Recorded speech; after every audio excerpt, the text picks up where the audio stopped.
네, 삶이 변화되는 예배라는 제목으로 함께 드리고자 합니다. 어느 날 저녁에 저와 아이들이 이제 식사가 아니라 거실에서 TV를 보고 있었습니다. 너무 재밌는 TV 프로그램이 있어서 계속 보고 있고, 저희 아내는 식당에서 맛있는 요리를 이제 저녁 식사를 준비하고 있었습니다. 식사 준비가 다 끝나서 어느 정도 이제 식탁 위에 식사를 차려 놓으면서 이제 얘기를 합니다. 여보, 식사하세요. 얘들아, 밥 먹어라. 네, 그런데 저와 아이들이 TV 안에 있는 너무 재밌는 프로가 있기 때문에 들었는지 못 들었는지 아무 말을 안 합니다. 그 부름에 대답하는 사람이 아무도 없는 거죠. 어머니 너무 바빠갖고 이제 정신없이 이렇게 하다가 이제 거의 다 이제 상을 차려놓고 또 한 번 더 부릅니다. 여보, 밥 먹어. 얘들아, 밥 다 차렸어. 빨리 와. 그렇게 부릅니다. 그런데 아무도 돌아보지 않고 TV에 쏙 빠져 있습니다. 여러분, 그 다음에 어떻게 될까요? 어떤 일이 벌어질까요? 네, 맞습니다. 여러분, 그 상상 그대로 일어납니다. 엄마가 이제 화가 나서 폭발합니다. 여보, 내 말 안 들려? 얘들아, 내 말 안 들려? 내 말이 말 같지도 않아? 왜 내 말을 무시하는데? 왜 아무도 내 말을 안 듣는데? 하고 와서 TV를 발로 팍 끕니다. 그리고 밥주걱으로 애들을 패기 시작합니다. 그러면 후다닥 일어납니다. 지금 정말 TV에 중요한 장면이 있고 이걸 꼭 봐야 되는데 살려면 어쩔 수 없습니다. 빨리 일어나서 식탁으로 가서 반찬 뚜껑도 열어놓고 수저도 막 다시 놓고 있습니다. 그러나 이미 때는 늦었습니다. 엄마는 이제 이미 폭발했고 식사하는 내내 폭격이 끝이 안 납니다. 아니, 몇 번을 말했는데 왜 아무도 대답을 안 하는 거야? 당신이 얼마나 날 무시하면 애들도 날 무시해. 정말 속상해. 야, 너희들 나중에 엄마 죽으면 어떻게 할 거야? 나중에 계모 밑에서 제대로 먹을 수 있을 것 같아? 잘해줄 때 잘 받아 먹어. 나중에 후회하지 말고. 엄마 없어 봐야 니네가 알지? 하면서 폭격이 끊임이 없습니다. 이거는 실화가 아니고 제가 지어낸 얘기입니다. 그러나 이거 저희 사모님 보고 이게 뭐라 그러지 마세요. 저 밤에 가면 힘듭니다. 이거는 어느 집안에서나 흔히 볼 수 있는 그 풍경을 제가 묘사했습니다. 아마 많은 분들이 비슷한 일을 겪고 있지 않았을까, 아마 좀 공감을 하고 있지 않았을까라는 생각이 듭니다. 제가 여기서 얘기하고자 하는 것은 무엇일까요? 사람이 부르면 대답을 해야 한다라는 겁니다. 부르면 대답을 해야지요. 아무리 불러도 대답이 없거나 무성의한 태도로 그렇게 하고 있으면 부른 사람이 얼마나 화가 나겠습니까? 그렇죠? 좀 이따가 먹으면 되는데, 좀 이따가 먹을게요. 좀만 기다려주세요. 금방 갈 테니 좀 기다려주세요. 라고 말이라도 좀 했으면 괜찮았을 텐데, 아무런 대답이 없거나 무성의한 태도를 보이고 있으면 어떻게 됩니까? 무시당하는 느낌을 줍니다. 오늘 하나님은 예배를 통해서 여러분을 부르고 계십니다. 그런데 여러분이 대답하지 않고 응답하지 않는다면 하나님의 마음은 얼마나 상하실까요? 여러분은 하나님의 부름에 얼마나 응답하고 있습니까? 우리가 묵묵부답이거나 무성의한 태도를 가지고 있다면 하나님 마음은 어떠실까요? 여러분, 예배는요, 우리를 향한 하나님의 부르심입니다. 오늘 예배를 통해 그 부르심에 여러분이 응답해야 합니다. 어떤 대답을 해야 합니다. 예배는 하나님과의 만남이고 교제이고 그리고 그 사귐입니다.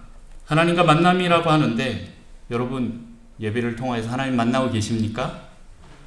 오늘 예배에 대해서 좀 더 살펴보면서 우리 하나님을 만나는 예배를 통해서 우리의 삶이 변화가 있기를 축복합니다.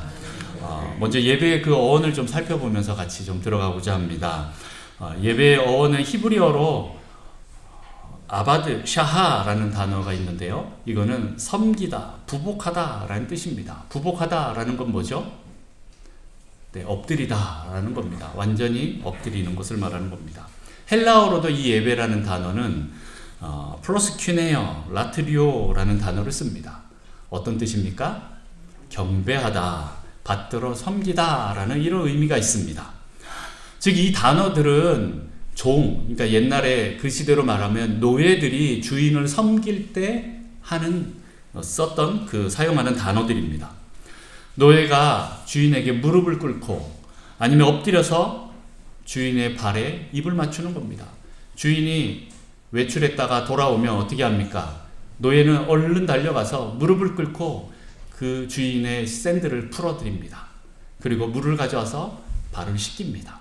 그리고 그 발에 입을 맞춥니다. 그것을 무릎을 꿇고 할 때도 있고, 어떤 때는 이제 입을 맞추고 완전히 입을 맞추려면 어떻게 해야 됩니까? 완전히 엎드려야 합니다. 그렇게 엎드리고 나면 그 다음에 주인이 나를 이렇게 세우든지 아니면 내 등을 밟고 지나가든지 그건 주인의 마음입니다. 내가 할 수 있는 건 무엇입니까? 완전히 엎드리는 겁니다. 그렇게 내가 엎드리는 그 순간 노예는 없는 존재이고 오직 주인만 드러나게 됩니다. 다시 말해서 예배는요, 내가 사라지고 오직 주 예수 그리스도 하나님만 드러나는 것입니다. 또 이제 영어로 그 예배를 또 살펴보면 worship이라는 단어가 있습니다. 또 다른 많은 단어들이 있지만 worship이라는 단어가 있습니다. 이 worship은 어떤 단어입니까? worth라는 가치가 있는 이라는 단어와 ship이라는 어떤 상태, 신분이라는 단어가 합쳐져서 worship이라는 단어가 나옵니다. 이 말은 최상의 존경과 존귀를 받을 만한 가치가 있는 분께 드리는 행위를 말합니다. 다시 말해서 예배는요, 하나님께 최상의 가치를 돌려드리는 것입니다. 이렇게 우리의 모든 것을 드려서 나는 낮아지고 하나님을 높이고 경배하는 것을 예배라고 합니다. 우리의 인생의 목적, 그 웨스트민스터의 소요리 문답에 제일 첫 번째 뭐라고 나옵니까? 우리 인생의 목적? 네, 맞습니다. 하나님께 영광을 올리고 돌리고 그를 영원토록 즐거워하는 것입니다. 네, 이것처럼 어떻게 보면 우리 인생의 목적이 하나님께 예배 드리는 것이 우리의 목적이라고 표현할 수가 있습니다. 그러면 예배라는 것이 구체적으로 어떻게 하는 것일까요? 오늘 우리 구약의 제사를 통해서 좀 살펴보고자 하는데, 구약의 제사 중에 참 많은 제사들이 있지만 그 중에서 오늘은 이제 번제라는 이 제사만 좀 보고 다음에 또 나머지 제사들을 한번 좀 살펴보는 기회가 있으면 좋을 것 같습니다. 이 번제만 보겠습니다. 이 구약의 제사, 이 번제를 통해서 예배자의 태도를 좀 살펴보겠습니다. 레위기 1장 말씀 우리 다 같이 한번 보겠습니다. 레위기 1장 1절에서 9절까지 교독하겠습니다. 다 찾으셨죠? 제가 먼저 읽고 다음 여러분 읽겠습니다. 여호와께서 회막에서 모세를 부르시고 그에게 말씀하여 이르시되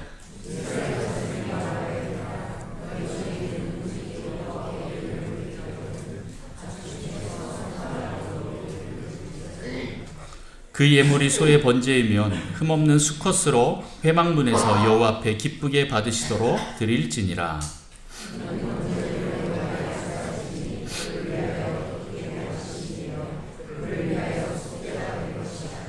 그는 여호와 앞에서 그 수송아지를 잡을 것이요 아론의 자손 제사장들은 그 피를 가져다가 회막문 앞 제단 사방에 뿌릴 것이며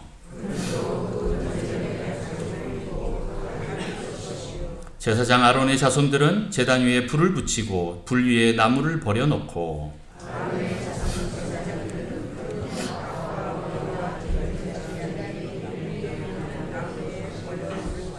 같이 읽습니다. 그 내장과 정강이를 물로 씻을 것이요 제사장은 그 전부를 제단 위에서 불살라 번제를 드릴지니 이는 화제라 여호와께 향기로운 냄새니라. 아멘. 네, 레위기는 하나님께 제사 드리는 방법, 다시 말해서 예배 드리는 방법이 쭉 나와 있습니다. 오늘 1장 1절부터 보면 그 첫 번째 제사로 번제가 나옵니다. 번제의 특징은 제물을 몽땅 다 불에 태워서 하나님께 올려드리는 것입니다. 남김없이 다 태우는 겁니다. 이것은 온전히 하나님께 드린다라는 그런 의미가 있습니다. 구약의 아주 대표적인 제사이기도 합니다. 이 번제를 통해서 하나님께 대한 철저한 자기 부인, 또 온전한 의탁, 이렇게 하는 그 의미를 하나님께 드리는 것입니다. 그런데 이 번제에 대해서 몇 가지 특징이 있습니다.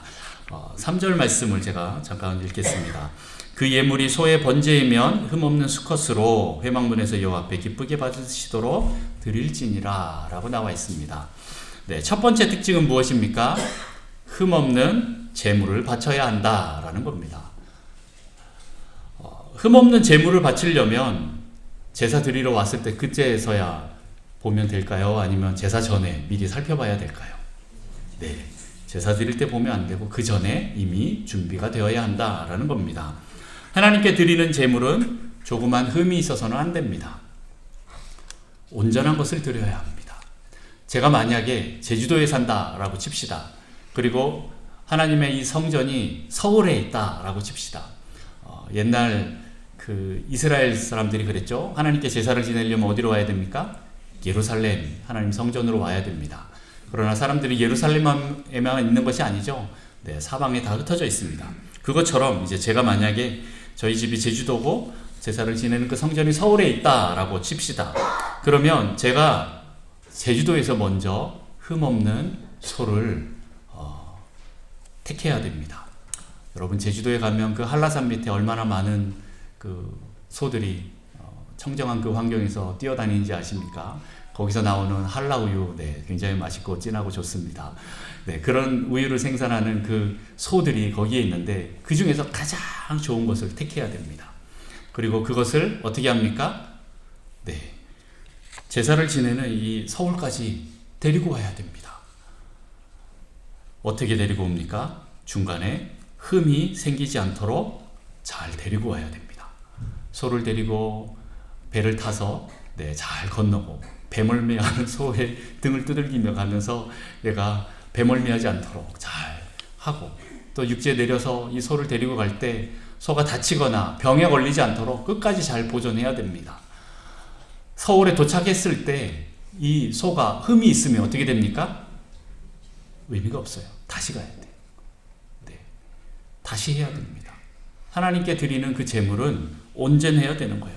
다쳐서도 안 되고 병에 걸려서도 안 되고 살이 빠지도록 이렇게 내버려둬서도 안 됩니다. 끝까지 밥을 잘 먹이면서 나는 먹을 게 없어도 이 소를 잘 먹이면서 이 소가 흠이 없도록 잘 데리고 와야 됩니다. 긴 여정 끝에 성전에 도착했는데 제물에 흠이 있으면 안 됩니다. 다시 해야 되는 거죠. 이렇게 하나님께 드릴 제물은 흠이 나지 않도록 최선을 다해서 준비하는 것이 중요합니다. 이것은 예배를 드릴 때 우리의 마음을 의미합니다. 이처럼 우리의 마음이 그렇게 준비되어야 한다라는 거죠. 그런데 대충 하는 것이 아니라 정성 들여서 준비해야 됩니다. 여러분은 주일 예배를 위해서 얼마나 준비하십니까? 수요 블레싱이나 이제 그 금요철야 때 이제 PPT에 계속 뜨는 것 중에 하나가 그 주일 예배를 위해서 우리가 기도합시다라고 하면서 기도 제목들이 쭉 나옵니다. 여러분 평소에 이것들을 얼마나 준비하십니까? 그냥 시간이 되니까 때가 되니까 그냥 주일날 나와서 앉아 있다가 요금 내고 가는 거 그게 예배입니까? 아니면 이 한 시간을 위해서 일주일을 준비하고 계십니까? 아니면 토요일 밤 늦게까지 놀다가 먹을 것 다 먹고 마실 거 다 마시고 영화 다 보다가 게임 다 하고 밤을 새다가 아침에 겨우 일어나서 교회에 와서 잠깐 앉아 있다 가는 거? 네, 그것이 예배일까요? 예배를 드리러 우리가 교회를 나오긴 하지만 우리의 마음가짐은 어떻습니까? 제가 군대에 있을 때 제 선임병이 한 명 있었습니다. 그 선임병이 얘기하는데 이제 하루는 보초를 둘이 이제 서로 나갔다가 이 선임병이 막 얘기를 하는 겁니다. 이 사람은 전혀 교회에 나갈 것 같지 않았던 그 사람인데 막 입도 걸고 욕도 많이 하고 술 좋아하고 막 음란한 얘기 많이 하고 그럽니다. 그런데 저한테 막 자랑을 하는 거예요. 어떤 자랑을 하냐면 토요일 밤까지 술 진탕 마시고 나이트클럽 가서 놀고 그렇게 놀다가 새벽이 되어도 자기는 기어 들어와서 오전에 주일 예배를 꼭 갔다라는 거예요. 교회 예배에 빠지지 않았다라는 것을 저에게 자랑하려고 그렇게 막 얘기를 하는 거죠. 실은 제가 그때 2등병이었나 1병이었나 그랬었던 것 같은데 제가 한번 예전에 제가 간증을 했었잖아요. 제가 이제 자대 가자마자 교회 가겠다고 해갖고 엄청 이제 갈굼을 많이 당했는데 그래서 그런지 저한테 그런 얘기를 막 하는 겁니다. 하지만 저는 이 얘기가 얼마나 어이가 없었는지 여러분 뭐 상상 충분히 하실 거라고 생각합니다. 예배는 주일 하루만 드리는 것이 아닙니다. 이 하루의 주일을 위해서 나머지 6일이 있습니다. 그 6일을 준비해야 하는 것입니다. 온전히 준비해야 됩니다. 우리의 삶이 흠이 없는 삶이 되어야 온전한 예배가 되기 때문에 예배는 이 교회에서만 드리는 게 아니고 우리의 삶터에서, 우리의 일터에서, 우리 6일의 이 생활 속에서 이미 드려지고 있는 것입니다. 오늘 예배가 끝나고 여러분 축도가 끝나고 집에 돌아가는 그 순간 예배가 끝이다가 아니라 이제 다음 주 예배의 시작입니다. 여러분 기억하십시오.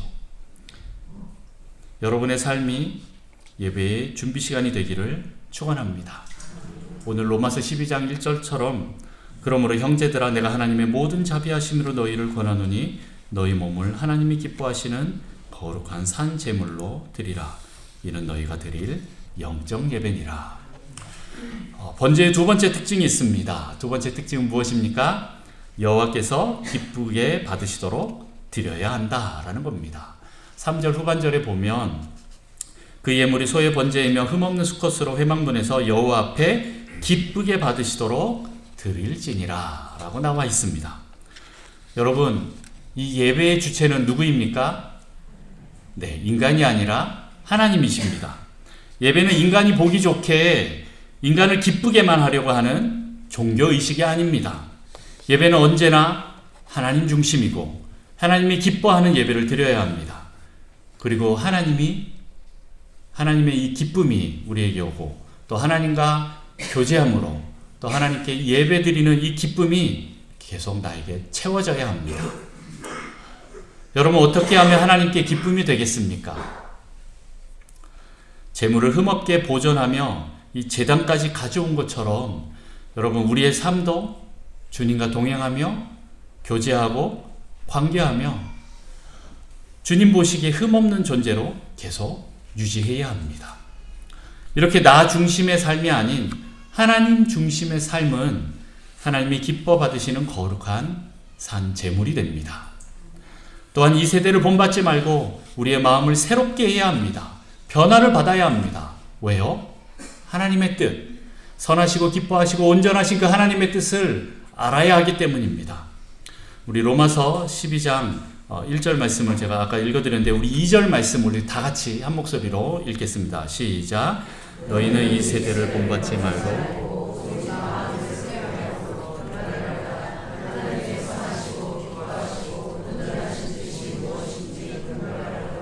아멘. 하나님의 뜻은 이 세대를 본받지 않는 것이고 또 우리의 마음의 변화가 있어야 알 수 있게 됩니다. 우리의 마음이 왜 변화가 되어야 됩니까? 하나님의 뜻을 알아야 하기 때문에 그렇습니다. 여러분 마음을 새롭게 하십시오. 변화를 받으십시오. 그리고 하나님의 뜻이 무엇인지 알아가십시오. 그러면 그 하나님의 마음이 보이고 그 뜻이 보입니다. 그 아버지의 마음을 어떻게 하면 기쁘게 할지 그것이 보이게 됩니다. 자, 번제의 또 세 번째 특징이 있습니다. 세 번째 특징은 무엇입니까? 시작. 제물의 머리에 안수함으로 시작한다입니다. 우리 4절 말씀 다 같이 한번 레위기 1장 4절 말씀 다 같이 한번 읽어봅니다. 시작. 그는 번제물의 머리에 안수할지니 그를 위하여 기쁘게 받으심이 되어 그를 위하여 속죄가 될 것이라. 아멘. 네, 여기 머리에 안수한다 라고 나오죠. 안수는 무엇입니까? 네, 머리에 손을 얹는 것을 말하는데 왜 머리에 손을 얹을까요? 네, 바로 나의 죄를 이 제물에게 전가하는 것입니다. 넘기는 것입니다. 자신이 지은 죄를 제물에게 전가함으로 내가 죽지 않고 이 제물이 대신 죽는 것입니다. 즉 자신의 죄를 회개하고 용서받는 것을 의미합니다. 내가 죄를 회개하면 하나님이 기쁘시게 받겠다라고 하시는 겁니다. 이 얼마나 감사한 일입니까? 그런데 이 회개, 이 정말 귀한 이 회개를 왜 하지 않으려고 하십니까? 죄가 있다면 언제든지 회개하십시오. 회개할 때 이 모든 것을 뛰어넘는 하나님의 그 은혜, 패스오버하는 그 하나님의 은혜가 있음을 여러분 또 그것을 경험하게 될 것을 여러분 기억하시고 하나님 앞에 나와서 제일 먼저 회개하십시오. 제물의 머리에 우리가 안수함으로 그렇게 우리가 회개하는 것입니다. 그래서 이 예배는요, 감사고 기쁨입니다.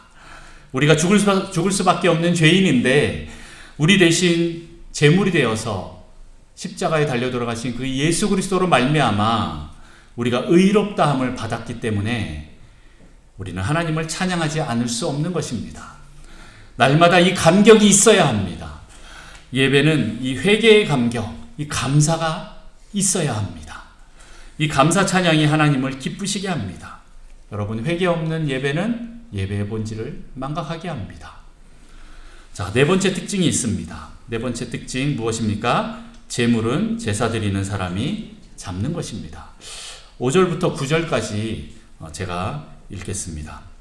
그는 여호와 앞에서 그 수송아지를 잡을 것이요 아론의 자손 제사장들은 그 피를 가져다가 회막문 앞 제단 사방에 뿌릴 것이며 그는 또 그 번제물의 가죽을 벗기고 각을 뜰 것이요 제사장 아론의 자손들은 제단 위에 불을 붙이고 불 위에 나무를 버려놓고 아론의 자손 제사장들은 그 뜬 각과 머리와 기름을 제단 위에 불 위에 있는 나무에 버려놓을 것이며 그 내장과 정강이를 물로 씻을 것이요 제사장은 그 전부를 제단 위에서 불살라 번제를 드릴지니 이는 화제라 여호와께 향기로운 냄새니라. 아멘. 네, 많은 사람들이 오해하고 있는 것 중에 하나가 제사를 지낼 때 제물을 누가 잡는 것일까요? 누가 제물을 죽입니까? 제사장입니까? 아니면 제사를 드리는 사람입니까? 네, 제사장이 아닌 제사를 드리는 그 본인이 직접 제물을 잡아야 한다라는 겁니다. 제사장은 제사장이 할 일이 따로 있습니다. 네, 제단에 피를 뿌린다던가, 네, 불을 피운던가, 아니면 제물을 제단 위에 올려놓는 정도만 하고 나머지는 다 내가 직접 해야 한다라는 겁니다. 제물을 잡고 가죽을 벗기고 살코기 각을 뜨고 내장과 다리를 씻는 거 누가 합니까? 네, 제사장에게 맡기고 뒷짐지고 구경하라 라고 하는 것이 아니라 내가 직접 하는 것입니다. 제물을 칼로 찔러 죽여야 합니다. 찌를 때 튀는 그 피를 직접 다 맞아서 뒤집어 써야 합니다.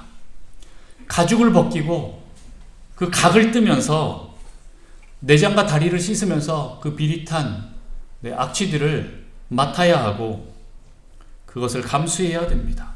이 피비린내 나는 이 모든 과정을 직접 해야 한다라는 것입니다. 이것은 무엇을 말하는 걸까요? 하나님과 관계는 목사가 대신해 주는 것이 아닙니다. 여러분이 하나님과 직접 관계해야 합니다. 철저히 회개하며 내가 죽는 시간을 통과해야 하나님과 관계가 형성되는 것이지 목사가 대신해 줄 수 있는 것이 아니다라는 겁니다. 예배는 목사의 설교와 아름다운 성가대의 찬양을 감상하는 시간이 아닙니다.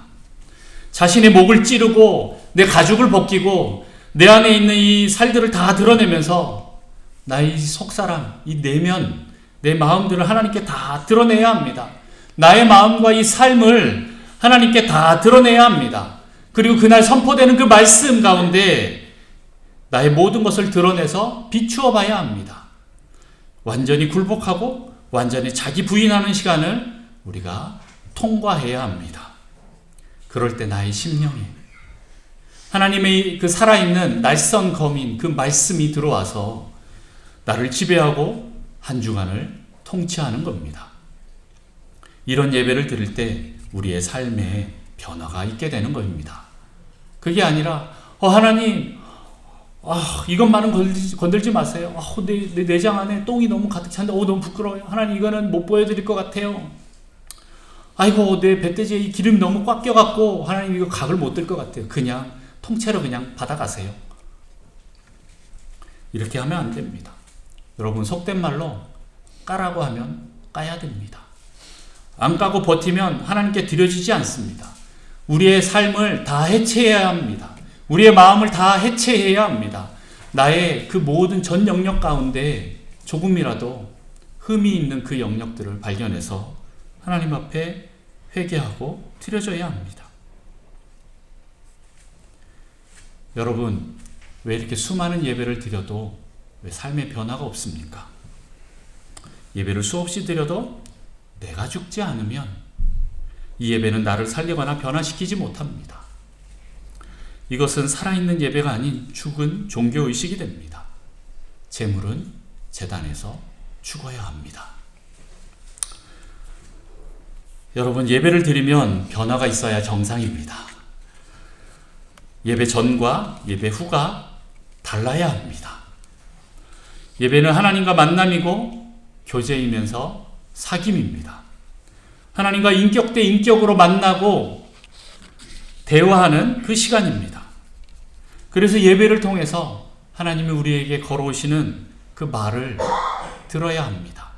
말을 걸어오실 때 우리는 이 부름에 응답해야 합니다.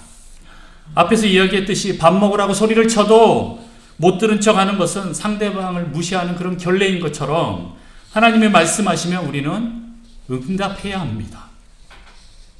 어떻게 말을 걸어오실까요? 오늘 우리 예배를 잠깐 예를 들어서 보도록 하겠습니다. 처음 예배를 시작할 때 우리는 무엇으로 예배를 시작합니까? 제일 첫 예배 순서가 어디서부터일까요? 네, 제가 종을 땡치진 않지만 네, 어디서부터 예배의 시작일까요?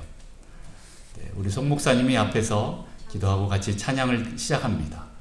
거기서부터 예배의 시작이 된다라는 겁니다. 여러분, 그 시간은 우리 송 목사님 좋은 목소리로 노래 잘 부르네, 노래 감상하는 시간이 아닙니다. 우리 같이 찬양 드리는 그 시간입니다. 우리가 하나님께 같이 나아가는 그런 의미를 말하고 있습니다. 찬양으로 하나님의 하신 일을 높이고 또 경배하는 것이고 또 감사하는 것입니다. 또한 우리의 죄를 회개하고 고백하는 시간입니다. 우리의 마음을 쏟아놓는 시간이 됩니다. 성가대가 성령으로 하나님께 처음에 예배를 이렇게 올려드리는 그 찬양으로도 시작이 되지만 우리가 직접 노래하는 이 찬양도 성령이 되기도 합니다. 여러분, 제가 예배 시작할 때 종을 치지는 않습니다. 왜 종을 치지 않는지 아십니까? 네, 이미 예배가 시작되었기 때문에 종을 칠 필요가 없습니다. 앞에서 이미 찬양으로 예배를 시작하는 것입니다.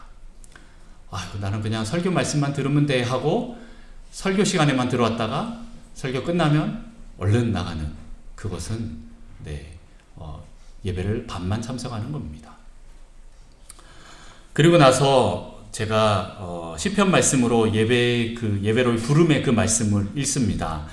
시편 100편 3절 말씀을 제가 읽지요. 여호와가 우리 하나님이신 줄 너희는 알지어다. 그는 우리를 지으시니요 우리는 그의 것이니 그의 백성이요 그의 기르시는 양이로다 라고 이렇게 읽으면 하나님이 말씀을 통하여 여러분을 부르고 계신다라는 겁니다.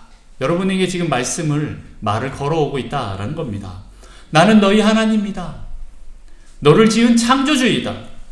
너는 나의 것이다. 나의 백성이다. 내가 기르는 양이다 라고 이렇게 우리에게 말씀하십니다.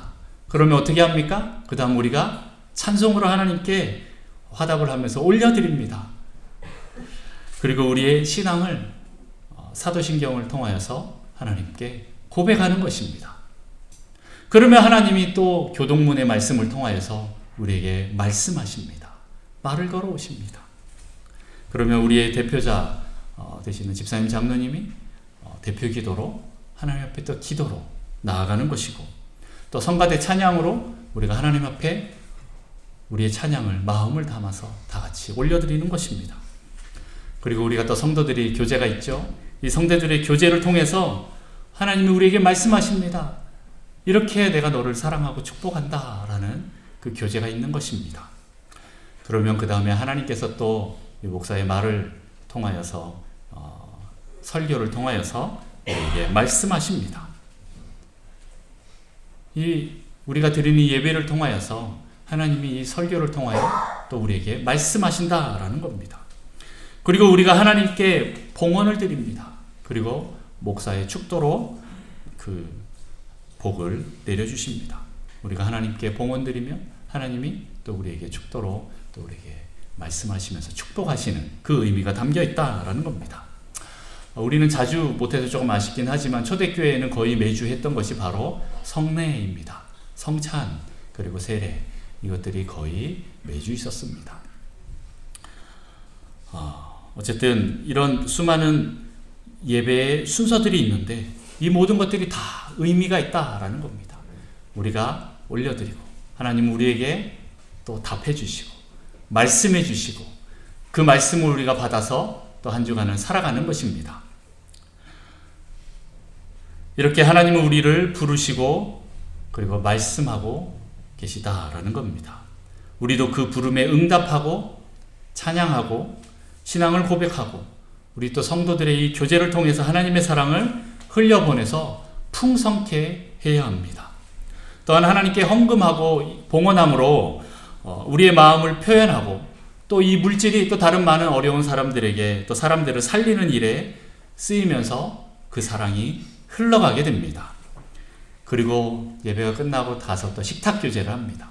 이 식탁 교제를 통하여서 우리의 사랑과 이 공동체성이 더 풍성하게 되는 것입니다.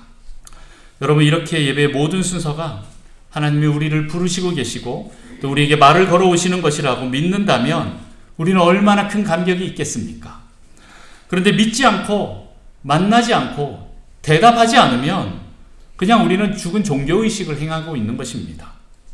근데 우리가 믿고 대답하고 주님을 만나면 우리의 예배 전과 후가 달라질 것입니다. 여러분, 하나님을 만나는 사람은 인생이 달라집니다. 예배로 부르시는 그 하나님께 여러분의 삶을 거룩한 산 제물로 드리십시오. 하나님의 말씀에 우리의 결단으로 응답하시면 하나님께서 기뻐하실 것이고 축복으로 응답하실 것입니다. 있는 그대로 하나님께 여러분의 모든 것을 내어드리십시오.